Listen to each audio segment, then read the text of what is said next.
Hello learners, how are you all? Today I am going to discuss very important and frequently asked topics. और ये सिर्फ ये वाले questions आपके यही काम नहीं आएंगे, आने वाले हर एग्जाम्स में इनकी जो है रेलेवेंस बनी रहेगी। देखिए, एक पूछा गया है मैचिंग वाला क्वेश्चन है, डिजिटल इनिशिएटिव जो कि मिनिस्ट्री ऑफ एजुकेशन के द्वारा लिए गए हैं और इसका पर्पस क्या है। तो देखिए, सबसे पहले है शोध सिंधु। देखिए, शोध सिंधु अभी काफी ज्यादा न्यूज में था और इसका जो पर्पस है वो है जो ई रिसोर्सेज होते हैं वो यूनिवर्सिटीज एंड कॉलेजेस को प्रोवाइड करे उसका एक्सेस। तो शोध सिंधु में ई रिसोर्सेज की बात होती है।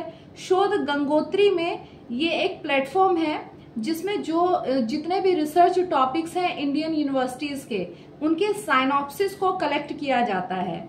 और एक है शोध शुद्धि, जैसे कि आपको नाम से थोड़ा आइडिया लग रहा होगा, ये जैसे ड्रिल बिट टाइप के जो प्लेजियरिज्म है वो सब शोध शुद्धि के अंदर आते हैं। बेसिकली इसका पर्पस क्या है, plagiarism checking initiative aimed to ensure originality in academic writings. और इसमें जो सबसे इम्पोर्टेंट टर्म और बिल्कुल नया जो अभी उभर के आया है वो है फॉसे। अब ये जो फॉसी है इसका जो फुल फॉर्म है ये हम सबको याद करने की जरूरत है। अगर फॉसी का फुल फॉर्म भी आया, अगर किसी को याद होगा तो ये फटाफट से सबसे पहले सेकंड ऑप्शन ही यहाँ पे जो है वो टिक करता। और एलिमिनेशन के मेथड से आप देख सकते हैं कि जो डी है, डी में सिर्फ एक ही ऐसा ऑप्शन है जिसका कि सेकंड ऑप्शन सही है। तो फॉसे का फुल फॉर्म देख लेते हैं, free Libre and open source software for education. तो आई होप कि फॉसे का फुल फॉर्म आप सभी याद कर लेंगे। और इन सब आइडियाज और इन सब इंफॉर्मेशन के बेसिस पे जो हमारा ये क्वेश्चन 6 है, इसका जो करेक्ट ऑप्शन है वो हमारा जो है ऑप्शन 2।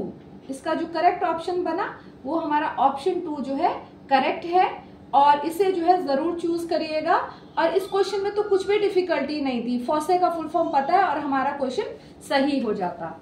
चलिए अब इसके बाद जो है नेक्स्ट क्वेश्चन की तरफ चलते हैं। और ये जो नेक्स्ट क्वेश्चन है ये बहुत ही इम्पोर्टेंट है और बहुत ही इजीली जो है इसे सॉल्व किया जा सकता था।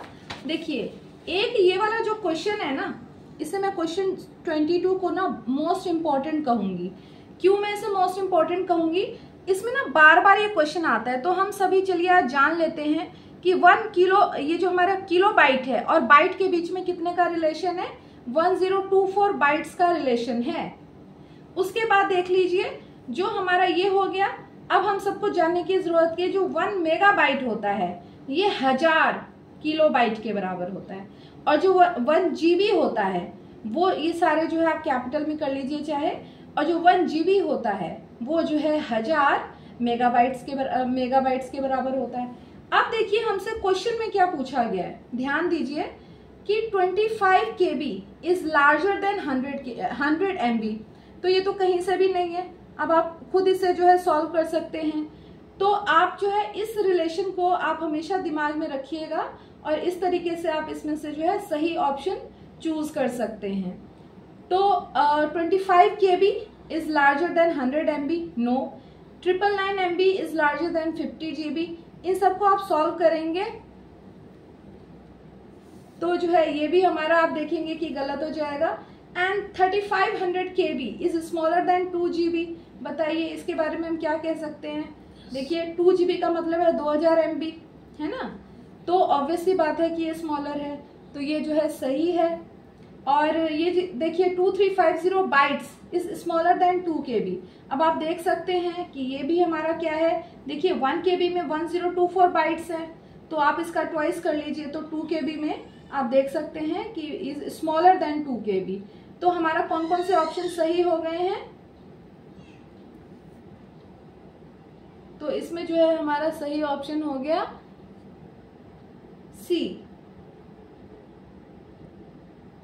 इसके बाद चलिए एक और अच्छा सा क्वेश्चन है, विच technology first marked A separation between transportation and communication. तो इसका आंसर क्या आ जाएगा, टेलीग्राफ।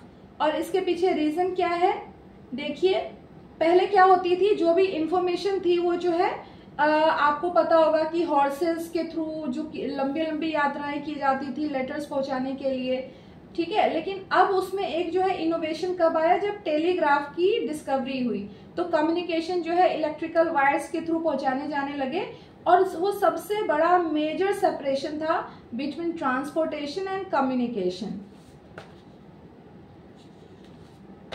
तो ओके स्टूडेंट्स, फिर कुछ और क्वेश्चन के साथ हम नेक्स्ट वीडियो में मिलेंगे।